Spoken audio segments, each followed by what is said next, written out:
आनंद मठ। आनंद मठ और ऋषियों की अनमोल धरोहर को संजोएं।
तेजस्विनावधीतमस्तु मा विद्विषावहै।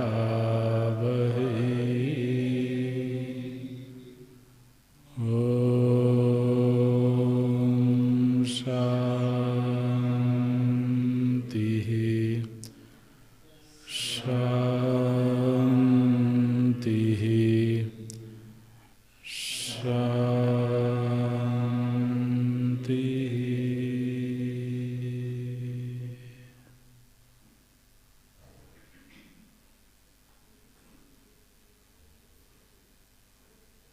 सदाशिवसमारम्भाम्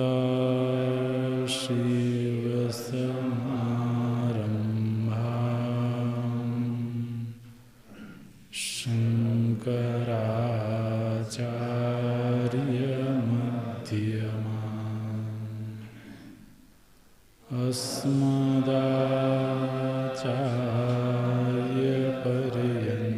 अस्मदाचार्यपर्यन्ताम् वन्दे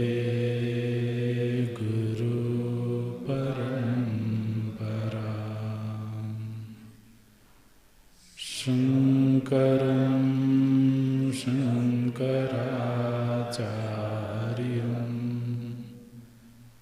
केशवं बादरायणं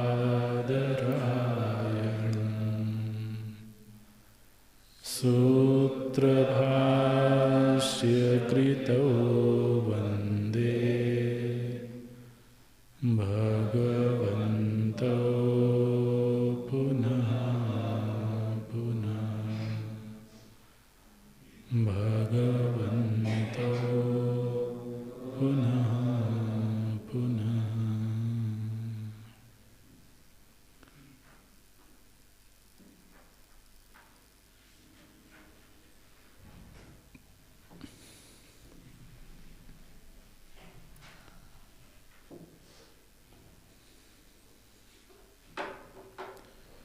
न सन्दृशे तिष्ठति रूपमस्य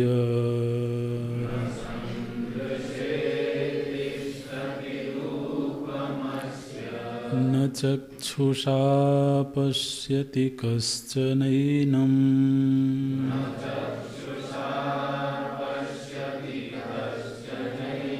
हृदा मनीषा मनसाभिक्लृप्ता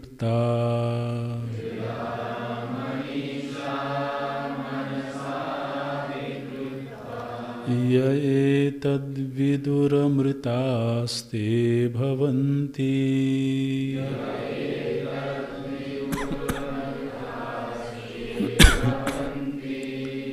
यदा पञ्चावतिष्ठन्ते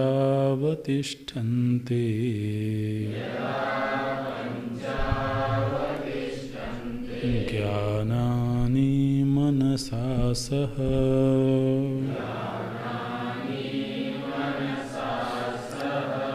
बुद्धिश्च न विचेष्टति तामाहुः परमां गतिम्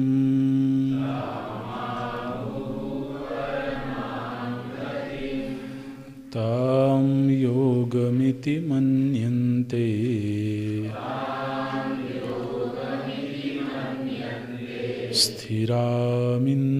स्थिरामिन्द्रियधारणाम्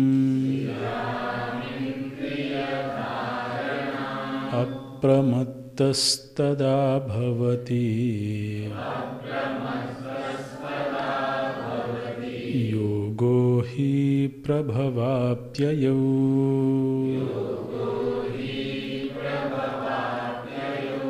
तां योगमिति मन्यन्ते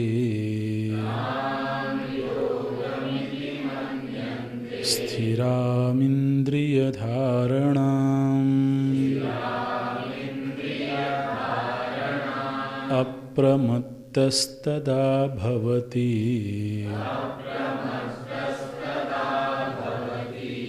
योगो हि प्रभवाप्ययौ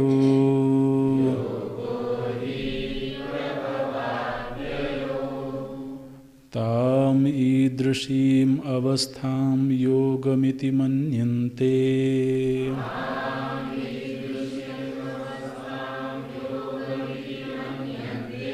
वियोगमेव सन्तम् सर्वानर्थसंयोगवियोगलक्षणा हि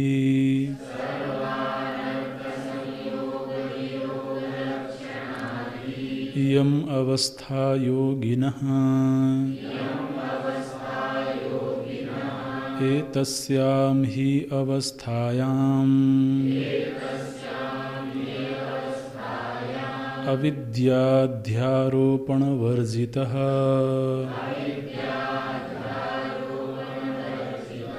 स्वरूपप्रतिष्ठ आत्मा स्थिरामिन्द्रियधारणाम् स्थिराम् अचलाम् इन्द्रियधारणाम् बाह्यान्तःकरणानां धारणमित्यर्थः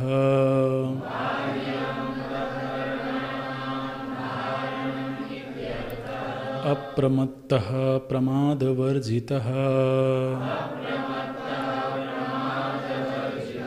समाधानं प्रति नित्यं यत्नवान्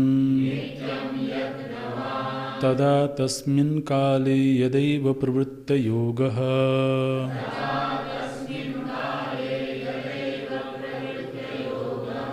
भवति इति सामर्थ्यादवगम्यते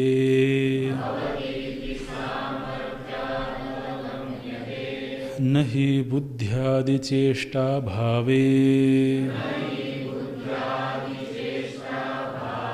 प्रमादसम्भवोऽस्ति तस्मात् प्रागेव बुद्ध्यादिचेष्टोपरमात् अप्रमादो विधीयते अथवा यदीवेन्द्रियाणाम् स्थिराधारणा तदानीमेव निरङ्कुशम् अप्रमत्त्वम् अप्रमत्तत्वम् इति अतः अभिधीयते अप्रमत्तस्तदा भवतीति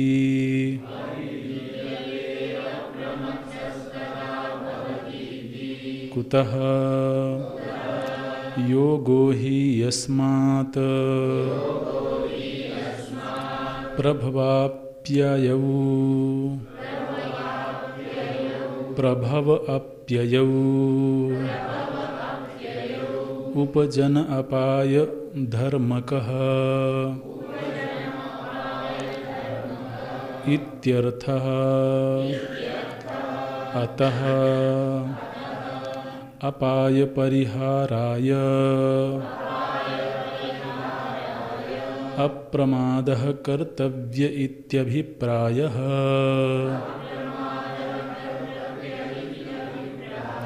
बुद्ध्यादिचेष्टा विषयं चेत् ब्रह्म इदं तदिति विशेषतः गृह्येत।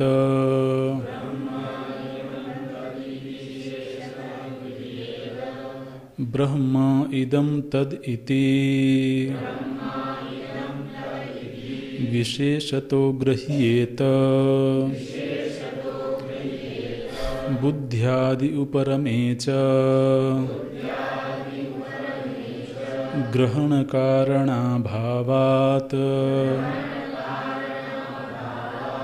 अनुपलभ्यमानं नास्त्येव ब्रह्म। यद् हि करणगोचरं तद् अस्ति इति प्रसिद्धं लोके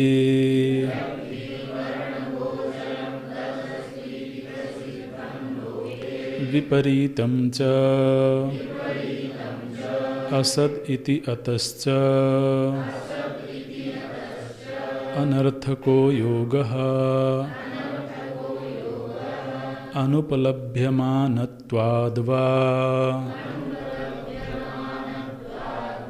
नास्ति इति उपलब्धव्यं ब्रह्म।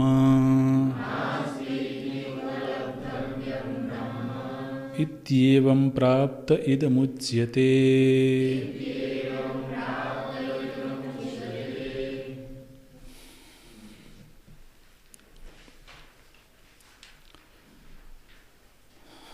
नवे मंत्र में आत्मोपलब्धि के साक्षात साधन का निरूपण श्रुति माता ने किया। हृदा मनीषा मनसाभिकृप्ता य एतद्विदुः अमृताः ते भवन्ति। जो निर्मल मननशील एकाग्र बुद्धि है, ऐसी बुद्धि के द्वारा ही आत्मोपलब्धि होती है, ये श्रुति ने कहा। इस मंत्र पर भाष्य लिखते समय जिस प्रसंग को भगवान भाष्यकार उठाते हैं, यदि वह ब्रह्म अलिंग है अर्थात विशेषणों से रहित है, तो फिर उसके दर्शन का उपाय क्या है? इस प्रश्न के उत्तर में ये मंत्र श्रुति में आया। हम लोगों ने मंत्र और भाष्य देख लिया है। इस पर थोड़ा टीका पढ़ने की इच्छा हो रही है। टीका में थोड़ा कुछ विषय को खोला गया है, तो ये उसी प्रश्न के आधार पर चर्चा शुरू करते हैं। जो संबंध भाष्य लिखा गया, कथम तर्हि अलिंगस्य दर्शनम उपपद्यते इति उच्यते, ये वाक्य मिला आपको। तो जो अलिंग है उसका दर्शन कैसे हो सकता है, ये प्रश्न किया गया। टीकाकार कहते हैं इस प्रश्न की आवश्यकता क्यों पड़ी। कथम दर्शनम उपपद्यते इति पृष्ठुः को भी प्रायः। जो यह प्रश्न पूछा गया कि दर्शन कैसे होगा, इस प्रश्न की प्रासंगिकता क्या है, ये प्रश्न का अभिप्राय क्या है, ये वाक्य मिला आपको टीका में।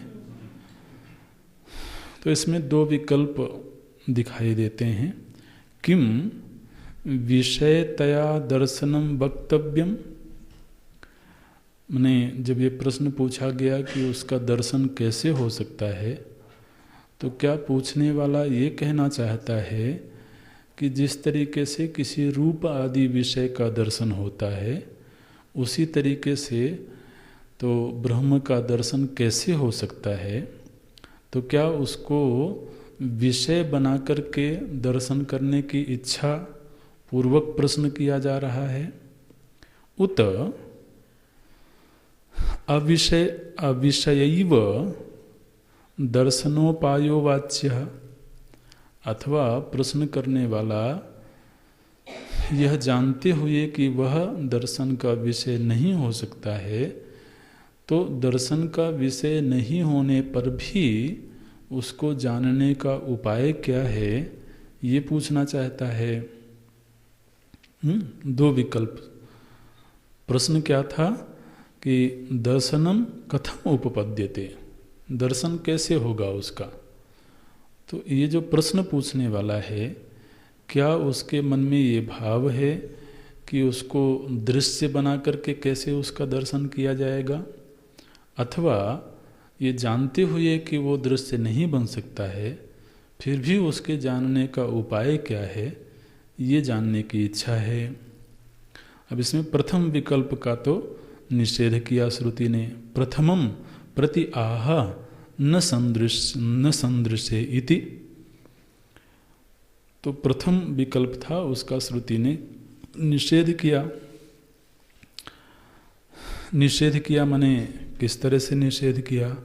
बोलते हैं रूप आदि मत तद विशेषणम च दर्शन विषय योग्यम भवति। दर्शन के योग्य वही विषय होता है जिसका कोई रूप होवे। जिसका कोई रूप होवे, गुण हो, क्रिया हो, संबंध हो, वही दर्शन का विषय होता है। तो रूप आदि मत, जो रूप आदि से युक्त है, माने रूप, गुण, क्रिया, संबंध या फिर शब्द, स्पर्श आदि जो भी विशेषण हैं, ऐसे रूपादि मत विशेषणम च, इन विशेषणों से जो युक्त होता है वही दर्शन विषय योग्यम भवति, वही दर्शन का विषय बनता है। किंतु आत्मा में तद अभावाद इत्यर्थः, आत्मा में रूप आदि का अभाव है, इसलिए प्रथम विकल्प तो नहीं है। माने पूछने वाला ये बिल्कुल नहीं पूछना चाहता है कि उसको रूप आदि की तरह से कैसे जाना जाएगा। उसको ये मालूम है कि वो रूप आदि विशेषणों से युक्त नहीं है। द्वितीयम प्रति आह, फिर भाष्य में आया था कि यदि चक्षु आदि का विषय नहीं बनता है, कथम तर्हि तम पश्येत, तो यदि रूप आदि गुणों से युक्त नहीं है तो फिर उसका ज्ञान कैसे होता है। इस द्वितीय विकल्प के संदर्भ में श्रुति ने जो साधन बताया, क्या साधन बताया? यदा बाह्य करण ग्रामोपरमेपि। अब देखिए यहाँ पर ये मनीट शब्द की व्याख्या कर रहे हैं टीकाकार। कभी कभी क्या होता है कि इंद्रियों को उपरम कर देने पर भी, इंद्रियों का समाधान कर लेने पर भी मन में यदि संकल्प विकल्प चल रहे हों तो बुद्धि संकल्प विकल्प के घेरे में आ जाती है। फिर वह निर्णय की स्थिति में नहीं आती है। तो महाराज ध्यान के समय ये अनुभव होता है कि ध्यान करने बैठे तो आंखें बंद कर लिया, इंद्रियों को प्रयत्न करके उपराम कर लिया। अब क्या हुआ? उपराम कर लिया तो मन में कोई ख्याल आ गया या कोई मनोराज्य शुरू हो गया। मनोराज्य समझते हैं ना? कोई नई कल्पनाएं शुरू हो गई, फिर ऐसा होगा, फिर ऐसा होगा, फिर ऐसे करेंगे। अब ये सारी मन की कल्पनाएं हैं। अब जो बुद्धि है, माने साधक की बुद्धि, मुमुक्षु की बुद्धि भी इन कल्पनाओं में घिर जाती है। तो वो टीकाकार बताते हैं, बाह्य करण ग्रामोपरमेपि, इस गांव को तो समेट लिया, ग्राम माने समूह, इन बाह्य करणों का जो समूह है, बाह्य इंद्रियों का समूह है, इनको तो उपराम कर लिया। उपरमेपि यदा मनः विषयान संकल्पयते, मन जब विषयों का संकल्प करता रहता है, माने अब इंद्रिय तो विषय का ग्रहण नहीं कर रही है, लेकिन मनी राम महाराज विषय में रमे हुए हैं। तो यदा मनः विषयान संकल्पयते तदा मुमुक्षोः बुद्धि, माने साधारण विषयी की बुद्धि वहाँ जाए सो तो स्वाभाविक ही है, लेकिन मुमुक्षोः बुद्धि तस्य नियंत्री भवति। मुमुक्षु की बुद्धि भी उसी संकल्प विकल्प आदि में नियंत्रित हो जाती है और वो उस मनोराज्य में वशीभूत हो गई और आत्मचिंतन भूल गया उसको। तो बोलते हैं मुमुक्षोः बुद्धि तस्य नियंत्री भवति, उसी संकल्प विकल्प के नियंत्रण में चली जाती है। तब उस मुमुक्षु को क्या करना चाहिए? बोलते हैं उस मुमुक्षु को अपने मन को संबोधित करना चाहिए, अपने मन को तो डांटना चाहिए। कैसे डांटना चाहिए बताते हैं, हे मनः हे मन किमर्थम तुम पिशाचवत प्रधावसि, तुम पिशाच की भांति एक विषय से दूसरे विषय में क्यों दौड़ते चले जा रहे हो? पिशाच एक जगह स्थिर रहता नहीं है। तो बोलते हैं किमर्थम तुम पिशाचवत प्रधावसि, तुम पिशाच की भांति विषय से विषयांतर में क्यों दौड़ते चले जा रहे हो, जबकि इंद्रियां तो अभी उपराम हो चुकी हैं, इंद्रियां तो अभी विषय का ग्रहण नहीं कर रही हैं। न तावत स्वप्रयोजनार्थम, इससे तुम्हारे किसी प्रयोजन की सिद्धि होगी क्या? तो मन से ही वो कहता है कि इससे तुम्हारे किस प्रयोजन की सिद्धि होगी? बोले प्रयोजन की सिद्धि कैसे नहीं होगी? तो बोलते हैं देखो भाई, मन तो जड़ है, मन स्वरूपतः जड़ है, तो जड़ का अपना कोई प्रयोजन होता नहीं है।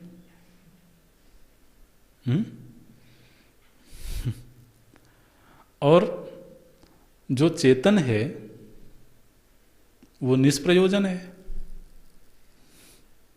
वो स्वतः सिद्ध है, वो स्वयं आनंद स्वरूप, उसका भी अपना कोई प्रयोजन नहीं है। ठीक है ना? तो मन का भी विषय में जाना क्यों?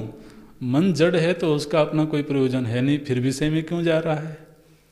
और जो चेतन है आत्म वस्तु, वो आनंद स्वरूप है, वो सर्वथा असंग है, तो उसका भी कोई प्रयोजन नहीं है, फिर विषयों में क्यों दौड़ते चले जा रहे हो?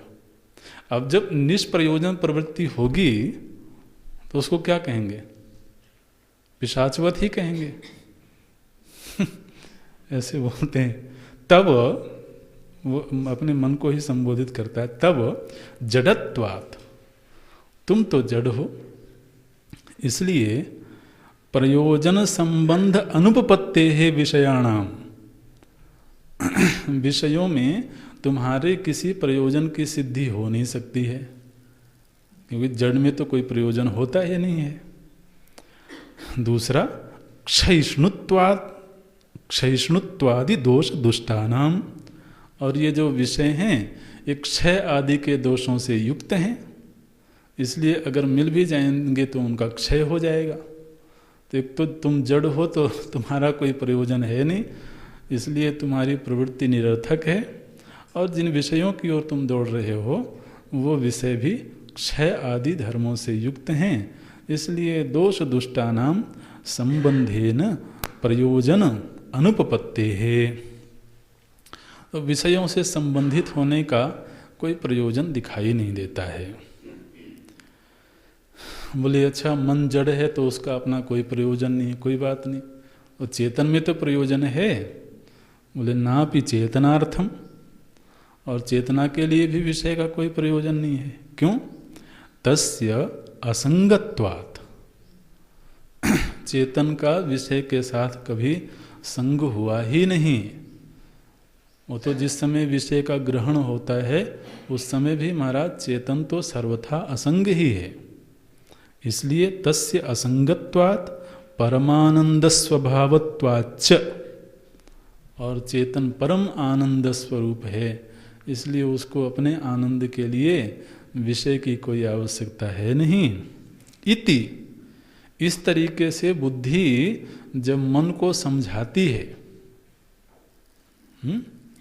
तो ऐसी समझ पैदा करने वाली जो बुद्धि है, इति नियंत्रित्वेन बुद्धि मनीट उच्यते, ऐसी बुद्धि को क्या बोलते हैं? मनीट। तो यहाँ पर टीकाकार ने बहुत ही खूबसूरती के साथ में बुद्धि को मनीट कब कहा जाएगा ये व्याख्या करी। बुद्धि मनीट उच्यते इति याह मनसः इति। तो इतना ही पढ़ना था, आगे फिर और टीका तो वैसे सुंदर है लेकिन अभी ज़्यादा नहीं जाएंगे। विषय कल्पना शून्यया ब्रह्मास्मीति अविषयतयैव ब्रह्म भाव व्यंजिकया महावाक्योत्थया बुद्धिवृत्त्या ज्ञातुम शक्यते इति संबंधः। तो आप देखिए बुद्धि और मन बुद्धि मन को किस तरह से समझाती है। मन विषयों में जाता है और तब जबकि इंद्रियां उपराम हो चुकी हैं। ध्यान काल के लिए बड़ी सुंदर साधना है। ध्यान में बैठे हैं, इंद्रियां उपराम हो चुकी हैं और मन फिर भी विषयों की कल्पना कर रहा है। उस समय जो सारथी है वो सारथी मन को समझावे कि हे मनीराम तुम विषयों की कल्पना क्यों कर रहे हो? क्या इससे तुम्हारे किसी प्रयोजन की सिद्धि होगी? तुम्हारा तो अपना कोई प्रयोजन है ही नहीं। करण का अपना कोई प्रयोजन थोड़ी होता है। लेखनी का कोई प्रयोजन नहीं होता, वो तो लिखने वाले का प्रयोजन होता है। तो तुम्हारा अपना कोई प्रयोजन है नहीं। तो बोलो कि नहीं चलो मेरा कोई प्रयोजन नहीं है, मेरे मालिक का प्रयोजन है, चेतन का। बोले चेतन आनंद स्वरूप है, उसका भी कोई प्रयोजन नहीं है। तो फिर कस्मात तुम धावसी पिशाचवत, फिर तुम इधर उधर क्यों दौड़ते चले जा रहे हो? ऐसे उसको संबोधित करके और फिर उसको भी शांत कर लेना चाहिए। ऐसी सामर्थ्य, ऐसी बौद्धिक सामर्थ्य जिसमें होवे वो योग का अभ्यास करे। ऐसी सामर्थ्य संपन्न महापुरुष ही फिर आत्मवस्तु को जानने में समर्थ होता है। तो टीका यहाँ पर बड़ी सुंदर थी। हम लोग आगे चलते हैं। 10वें मंत्र में तो योग की ओर श्रुति माता संकेत करती हैं। 10वां और 11वां ये दोनों ही मंत्र मुख्य रूप से योग को समर्पित हैं। फिर इन्हीं दोनों मंत्रों का विस्तार प्रभु जी ने गीता जी के 6ठे अध्याय में किया। तो आप ये कह सकते हैं कि गीता जी का जो 6वां अध्याय है उसका जो उपजीव्य है वो ये कठोपनिषद के 2 मंत्र हैं। 10वें मंत्र में तो श्रुति कहती हैं कि निरोध का अभ्यास करना चाहिए। योगश्चित्तवृत्ति निरोधः, ये जो योग दर्शन में बताया गया है, देखिए उसी को श्रुति अपने ढंग से कहती हैं। ये सबसे पहले साधक को स्थिर चित्त होकर के सुखासन में बैठ करके और अपनी इंद्रियों को उपराम करने का प्रयत्न करना चाहिए। बहुत तनाव के साथ में नहीं। अब अभी यहाँ पर योग की ज़्यादा विस्तृत चर्चा नहीं करेंगे, लेकिन स्थिरम सुखम आसनम, माने आसन में बैठा हो, स्थिरता पूर्वक बैठा हो, सुख पूर्वक बैठा हो। कभी कभी ऐसा देखा जाता है कि व्यक्ति अपनी इंद्रियों को उपराम करने के लिए भी तनाव में आ जाता है, और सहज बैठा हो, उसमें कोई तनाव नहीं होवे। तो अगर उनसे लड़ने का प्रयत्न किया जाए, आंख बार बार खुलना चाहती हो, और हम उसको जबरदस्ती बंद करना चाहते हो, तो वहाँ पर एक युद्ध जैसी स्थिति बनती है। तो सहज स्थिति में बैठा हो और फिर वो इंद्रियों को उपराम करे, धीरे धीरे करके संकल्प शून्य स्थिति की ओर जावे। श्रुति ने क्या कहा? यदा पंचावतिष्ठन्ते ज्ञानानि मनसा सह। तो जैसे नेत्र इंद्रिय तो रूप को देखना बंद कर दे, कर्ण इंद्रिय श्रवण कार्य बंद कर दे, तो हर इंद्रिय अपना अपना कार्य बंद करे, तो एक सफलता तो मिल गई। लेकिन फिर मन में संकल्प विकल्प हो रहे हों तो उससे भी थोड़ा इंद्रियां विचलित होती हैं, तो संकल्प विकल्प को भी शांत करे। बुद्धिश्च न विचेष्टति। और फिर कहते हैं कि अब यहाँ पर ये बिल्कुल अवस्था की बात हो रही है, समाधि अवस्था की चर्चा श्रुति कर रही हैं कि क्योंकि यहाँ पर श्रुति ने कह दिया बुद्धिश्च न विचेष्टति, बुद्धि में भी कोई चेष्टा नहीं हो रही है। हालांकि पूर्व के मंत्र में ही ये बात कही गई थी कि बुद्धि के द्वारा उसको जाना जा सकता है, और यहाँ पर क्या कह रही हैं? बुद्धिश्च न विचेष्टति। अब यदि बुद्धि में भी कोई चेष्टा नहीं होगी तो फिर पूर्व में जो बुद्धि को प्रधान साधन बताया गया था तो फिर उसकी सार्थकता क्या है? तो इसलिए दोनों ही मंत्रों के विषय में भिन्नता है, ये ध्यान में रखना है कि इस 10वें मंत्र में तो समाधि के अभ्यास की बात श्रुति कर रही हैं, निरुद्ध अवस्था के अभ्यास की बात श्रुति कर रही हैं। उसका प्रयोजन है वो अगले मंत्र में बताएंगे।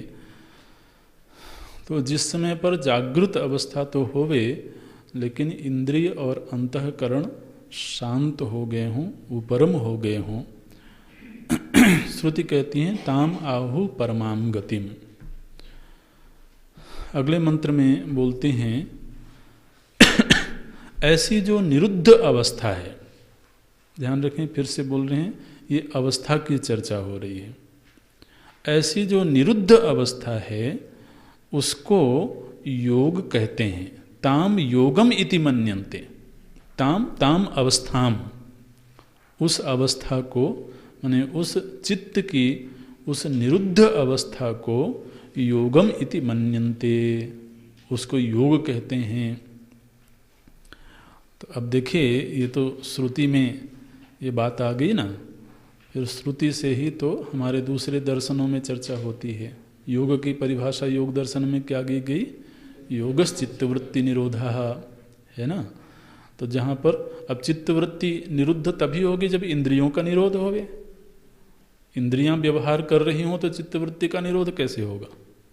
तो इंद्रिय, मन और बुद्धि सभी का जब निरोध हो, ताम योगम इति मन्यन्ते, उसी को योग कहते हैं। किसको बोलते हैं? स्थिराम इंद्रिय धारणाम, जिस समय पर इंद्रियों की धारणा स्थिर हो गई है। ताम योगम इति मन्यन्ते, भगवान भाष्यकार बोलते हैं ताम ईदृशीम अवस्थाम। देखिए अवस्था भगवान भाष्यकार बोलते हैं ताम ईदृशीम अवस्थाम। ध्यान रखें जो आत्म वस्तु है उसके लिए अवस्था की बात नहीं हो सकती है। आत्म वस्तु तो एक स्थिति है, वो नित्य है, लेकिन जब अवस्था की चर्चा करेंगे तो फिर वो चित्त की एक अवस्था होगी। तो बोलते हैं ताम ईदृशीम अवस्थाम योगम इति मन्यन्ते।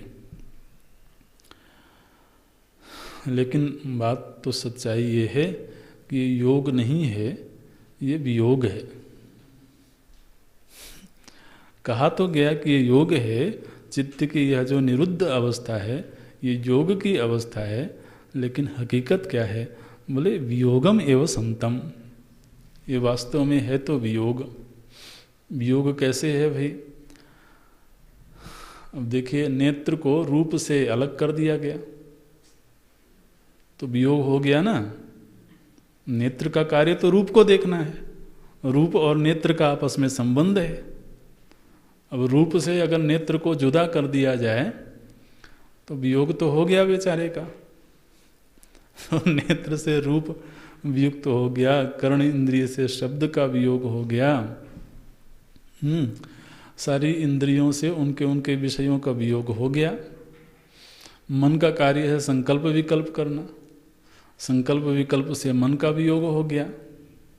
बुद्धि का कार्य है निश्चय करना, और निश्चय रूपी जो कार्य है उससे बुद्धि का वियोग हो गया। तो वास्तव में यहाँ पर हुआ क्या?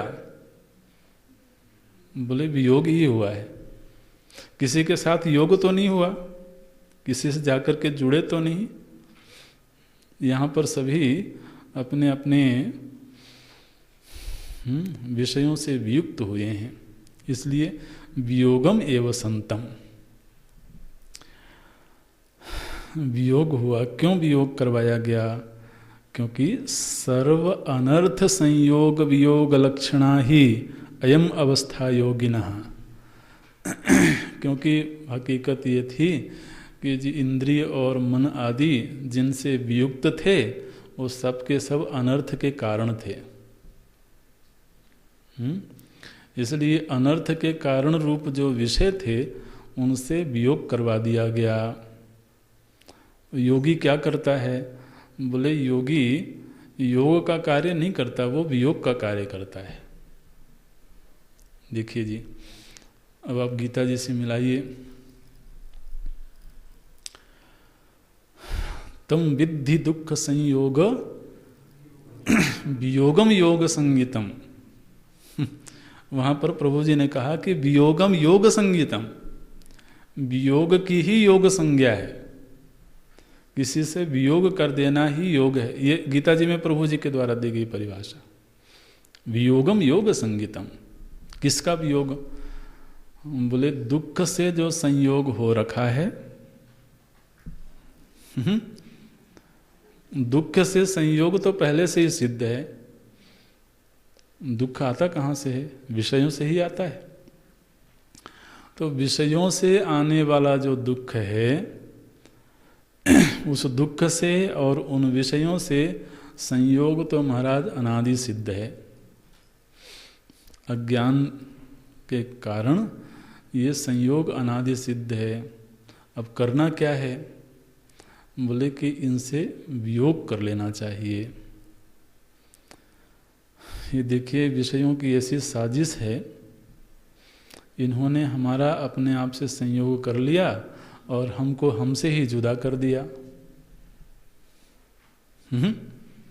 हमारा अपना निज स्वरूप तो आनंद स्वरूप है, लेकिन ये विषयों ने ऐसी साजिश करी कि हमको हमसे ही अलग कर दिया, अपनी ओर खींच लिया, और जिधर खींचा उधर दुख योनय एवं। तो इसलिए बोलते हैं वियोग योग संगीतम। तो यहाँ पर कहते हैं सर्व अनर्थ संयोग। ये जितने भी अनर्थकारी चीज़ें हैं, अनर्थकारी चीज़ें, अब आप इस वाक्य का अर्थ समझ रहे होंगे, पीछे चर्चा हुई थी। अनर्थ माने जहाँ हमारे अभीष्ट की सिद्धि नहीं हो सकती है, ठीक है ना। अनर्थ माने वो कोई डंडा लेके खड़े हैं ऐसा नहीं, बल्कि जहाँ हमारे अभीष्ट की सिद्धि नहीं हो सकती है, ऐसे अनर्थ रूप ये विषय हैं। तो सर्व अनर्थ संयोग, इन जो अनर्थकारी चीज़ों से संयोग हो रखा है उनसे वियोग लक्षणा ही अयम अवस्था योगिना। योगियों की यह जो अवस्था होती है, यह वियोग लक्षणा अवस्था ही होती है। एतस्याम ही अवस्थायाम, इसी अवस्था में जब वो योगी जाता है तो उसे आत्मा के निरुपद्रव स्थिति की थोड़ी झलक मिलती है। ध्यान रखें, इस अवस्था में जाकर के पूरी तरह से आत्मबोध होता है ऐसा नहीं। बल्कि जिस समय पर इंद्रिय मन आदि का उपराम हो गया, ऐसी जो निरुपद्रव स्थिति है, शांति की परिभाषा हमने बताई थी, आपको याद होगा, जिस समय पर निरुपद्रव स्थिति है, अनुकूल संवेदना है, जागृत अवस्था है, तो उस समय पर विषय निरपेक्ष आनंद की अनुभूति होती है। निरपेक्ष विषय निरपेक्ष आनंद की जो अनुभूति है वो आत्मानंद की थोड़ी सी झलक देती है कि इसी तरह से जो निरुपद्रव आत्मा है उसका आनंद कैसा होता होगा, इसकी थोड़ी झलक मिलती है जब बुद्धि की निरुद्ध अवस्था होती है। तो बोलते हैं एतस्याम ही अवस्थायाम अविद्याध्यारोपण वर्जितः स्वरूप प्रतिष्ठ आत्मा। तो जो स्वरूप प्रतिष्ठ आत्मा है कैसी है? अविद्याध्यारोपण वर्जितः, अविद्या आदि के अध्यारोपण से वर्जित जो आत्मवस्तु है उसकी इस अवस्था में थोड़ी सी झलक मिलती है। ऐसे आत्मा अवस्था सापेक्ष नहीं है, ध्यान रखें। वेदांत की जो दृष्टि है वो योग की दृष्टि से थोड़ा सा भिन्न है। आत्मज्ञान किसी अवस्था विशेष की अपेक्षा नहीं रखता। आत्मवस्तु तो नित्य सिद्ध है। योग में जो स्थिति प्राप्त होगी तो योग तो भाई निर्माण किया जाता है। ये जो एक अवस्था विशेष है, इस अवस्था का निर्माण किया गया। तो यदि अवस्था का निर्माण किया गया तो वो कभी बिगड़ भी सकती है। तो इसलिए आत्मवस्तु तो निर्माण का विषय नहीं है, लेकिन यह जो चित्त की निरुद्ध अवस्था है यह उस आत्मा के आनंद की किंचित झलक देता है। इसलिए भगवान कहते हैं सनिश्चयेन योक्तव्यः, मैंने आदेश दिया प्रभु जी ने कि निरुद्ध अवस्था का अभ्यास भी करना चाहिए। उससे एक तो विषय निरपेक्ष स्थिति में भी सुख है, इसका अभ्यास होगा, इसका अनुभव होगा, और महाराज जितनी मात्रा में ध्यानाभ्यास होगा, योगाभ्यास होगा, उतनी ही सामर्थ्य बढ़ती है। तो जो आध्यात्मिक सामर्थ्य है उसका विकास होता है। इसलिए आप देखिए गीता जी में भगवान माने फोर्सफुली ये बात कहते हैं सनिश्चयेन योक्तव्यः योगः अनिर्विण्ण चेतसा, बिना प्रमाद किए ऐसे योग का अभ्यास करना चाहिए हर साधक को। एतस्याम ही अवस्थायाम अविद्याध्यारोपण वर्जितः स्वरूप प्रतिष्ठा आत्मा। श्रुति ने कहा ताम योगम इति मन्यन्ते स्थिराम इंद्रिय धारणाम, स्थिराम इंद्रियाणाम, इंद्रिय धारणाम। अब देखिए यहाँ पर इंद्रिय का अर्थ केवल बाह्य इंद्रिय नहीं है। भगवान कहते हैं स्थिराम अचलाम इंद्रिय धारणाम बाह्य अंतःकरणानाम। बाह्य करण माने बाहर की इंद्रियां और अंतःकरणानाम धारणम इत्यर्थः। तो जिस समय पर अंतर्बाह्य इंद्रियों की धारणा हो जाती है माने स्थिर हो जाती हैं, उसी स्थिर अवस्था को योग कहते हैं। 11वें मंत्र के प्रथम वाक्य में योग को परिभाषित किया गया। योगम इति मन्यन्ते, के मन्यन्ते? योगिनः मन्यन्ते। योग इसको मानते हैं, इसको कहते हैं। प्रश्न तो आना चाहिए कौन लोग कहते हैं? भी जो योगाभ्यास करते हैं वही कहते हैं।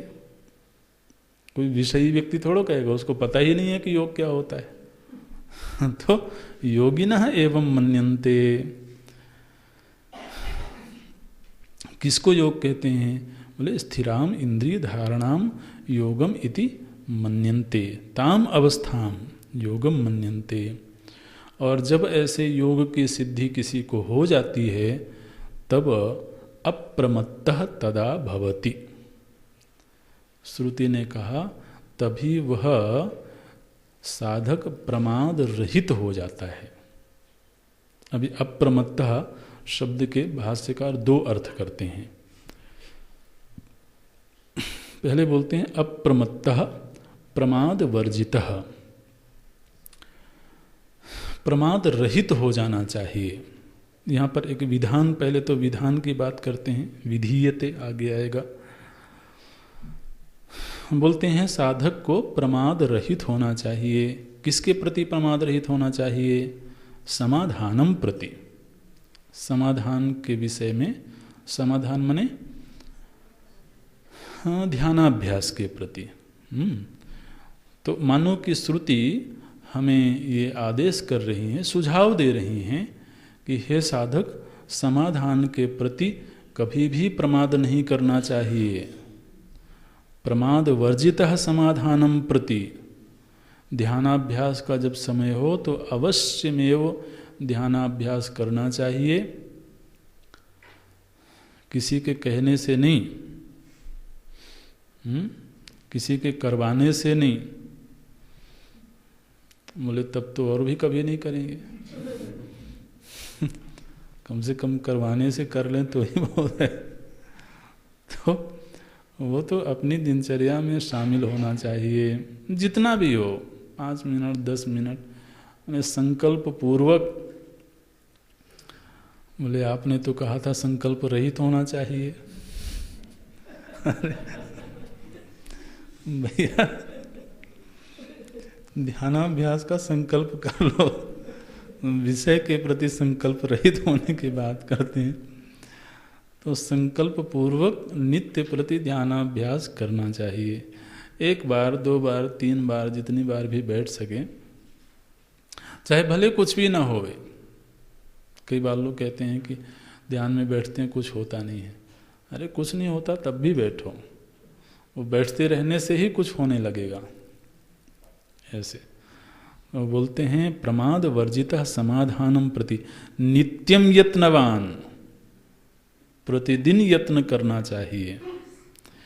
तदा तस्मिन् काले, तो जब वह इस तरह से यत्न करता है, नित्य प्रति यत्न करता है, प्रमाद रहित होकर के यत्न करता है, तदा तस्मिन् काले यदैव प्रवृत्त योगः भवति, तभी वो वास्तव में योग के प्रति प्रवृत्त हो जाता है, योग की सामर्थ्य प्राप्त हो जाती है।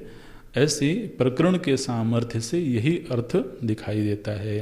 सामर्थ्यात् अवगम्यते, सामर्थ्यात् का मतलब प्रकरण की सामर्थ्य से, माने अभी जो प्रसंग चल रहा है, अभी ध्यानाभ्यास का प्रसंग चल रहा है, अभी अवस्था का प्रसंग चल रहा है, इस प्रकरण की सामर्थ्य से अप्रमत्तः तदा भवति का अर्थ यही समझ में आता है कि ध्यानाभ्यास काल में प्रमाद रहित होना चाहिए।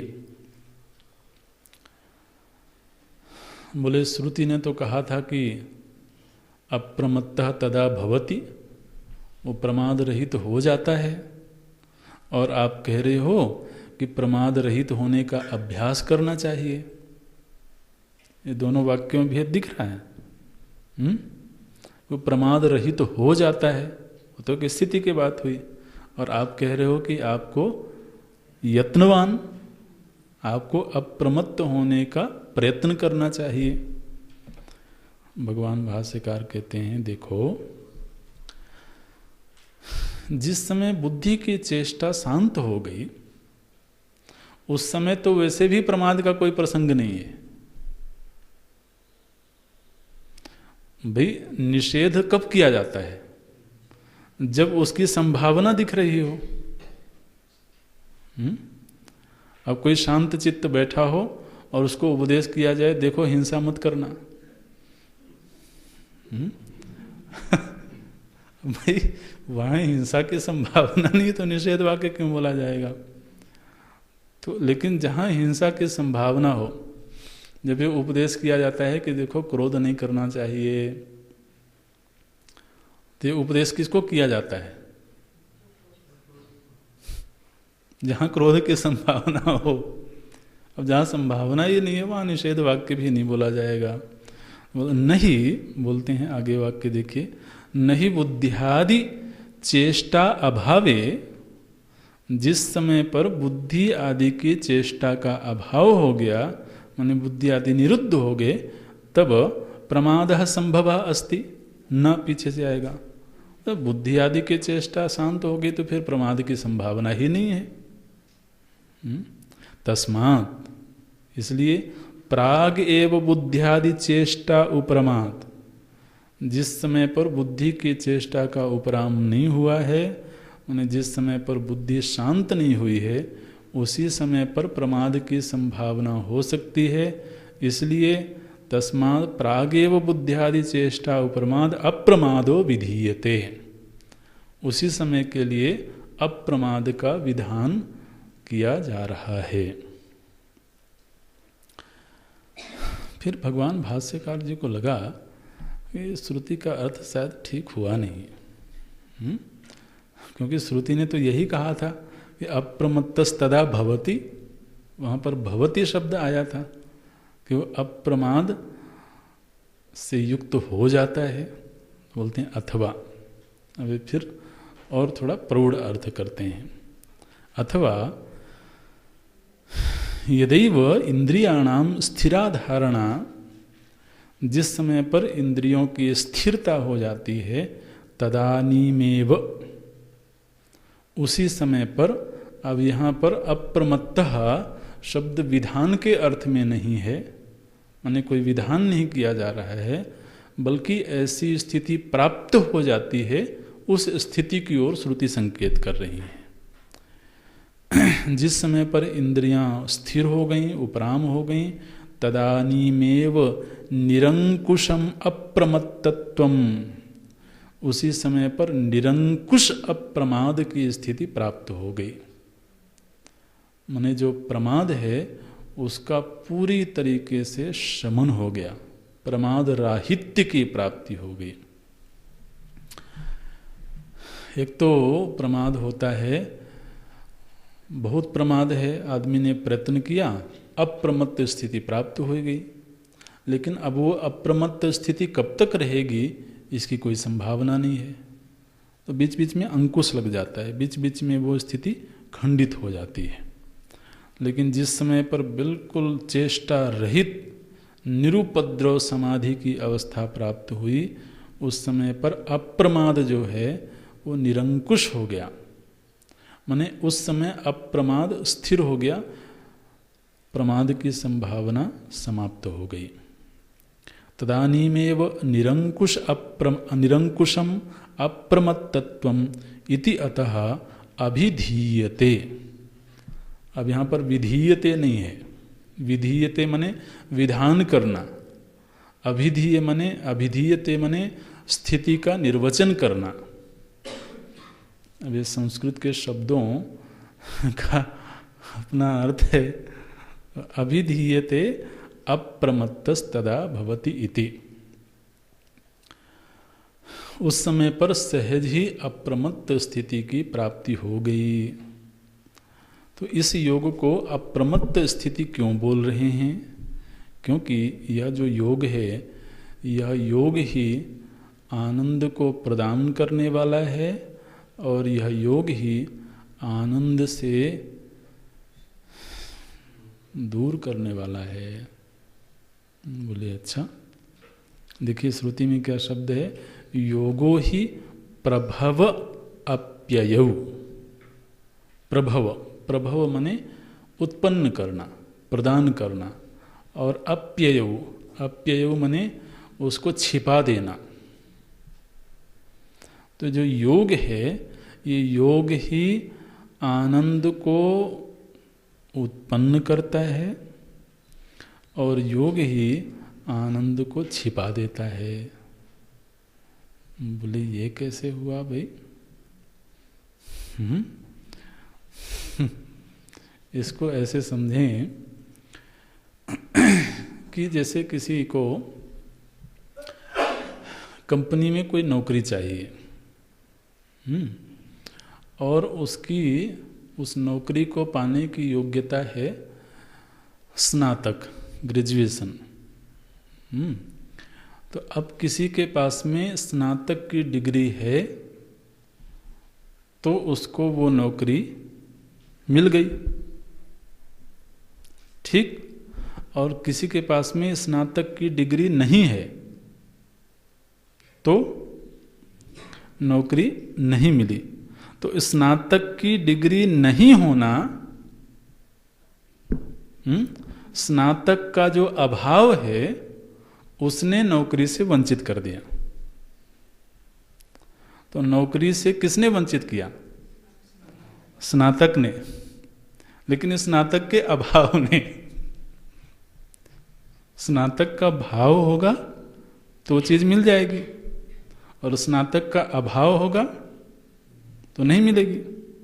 ऐसे ही ये जो योग है, इस योग का भाव होगा तो उस आनंद की प्राप्ति हो जाएगी, और योग का अभाव होगा तो वो आनंद, तो आनंद के छिपने में भी योग ही है और आनंद के मिलने में भी योग है।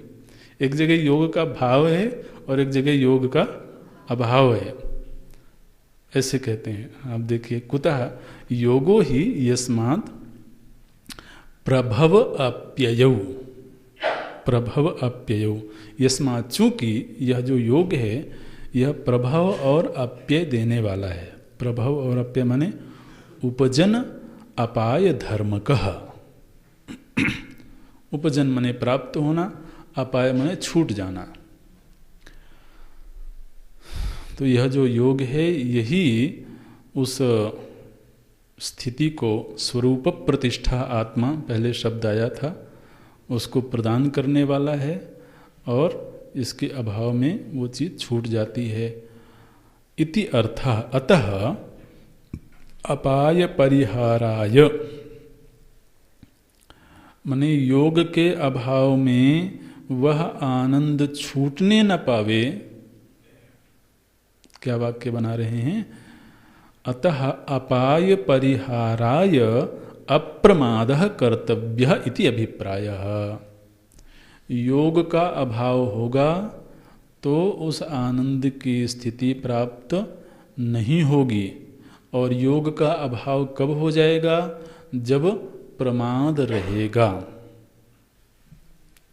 तो हेतु फलात्मक संबंध क्या बना कि प्रमाद रहेगा तो योग नहीं होगा, योग नहीं होगा तो आनंद की स्थिति प्राप्त नहीं होगी।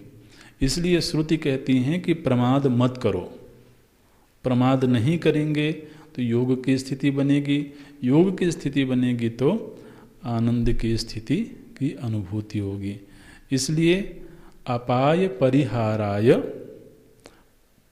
प्रमादः अप्रमादः कर्तव्यः इति अभिप्रायः। तो निर्णय ये दिया श्रुति ने कि प्रमाद रहित अप्रमत्तेन वेद्यव्यः सर्वतत्तन्मयो भवेत्। ये उसमें मुंडकोपनिषद में ये श्रुति आएगी, वहाँ पर श्रुति कहेगी कि प्रमाद रहित होकर के बिल्कुल तीर को सही निशाने पर लगाओ, सर्वतत्तन्मयो भवेत्। तो यहाँ पर कहती हैं कि साधक को निरुद्ध अवस्था का अभ्यास करना चाहिए, प्रमाद रहित होकर के अभ्यास करना चाहिए। ऐसा करने से जो आरंभिक उपलब्धियां हैं, ध्यान रखें, आत्मज्ञान तो अवस्था से नहीं होता है, आत्मज्ञान तो चिंतन से होता है, महावाक्य के श्रवण से होता है। लेकिन महावाक्य का श्रवण हमारे चित्त में उस बोध को प्रकट कर दे, उसके लिए चित्त की एक स्थिर अवस्था चाहिए। तो चित्त की जो शांत एकाग्र निरुपद्रव अवस्था है वो अवस्था अवश्य में वो चाहिए। और दूसरा, जब निरुद्ध अवस्था की प्राप्ति होती है तो आत्म आनंद की किंचित झलक मिलती है। इसलिए भी योग का अभ्यास करना चाहिए, ये श्रुति ने इन 2 मंत्रों में विधान किया। अब 12वें मंत्र से विषय थोड़ा सा बदल रहा है, लेकिन एक सिद्धांत की बात कही गई है। 12, 13 और 14 आप कह सकते हैं 2 मंत्रों में ही एक महत्वपूर्ण सिद्धांत की बात है। अगली कक्षा में देखते हैं। ओम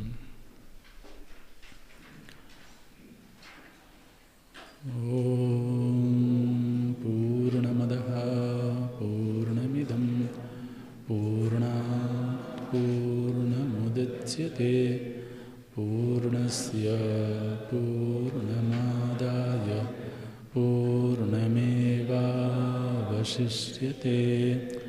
ॐ शान्ति शान्ति शान्तिः।